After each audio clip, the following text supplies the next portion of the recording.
که اوکی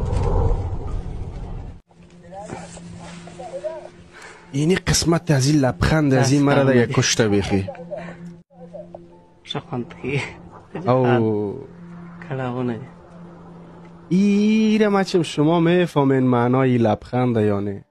B-52 بیا بمبارد کنه و هدفش هم خود زمیا باشه. B-52 آمده زده رئیس و یاد ایج از خود فیلم گرفته رئیس میگه شخوند که سعی کنین یک چیز دگاله میگه بسیار خوب است.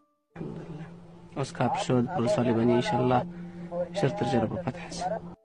در حالی که از طریق هوا و زمین حمله بالایشان شده اما میگه این ولسوالی بخیر زود جر در جره فتح شی. ایمان سیل کنین شما.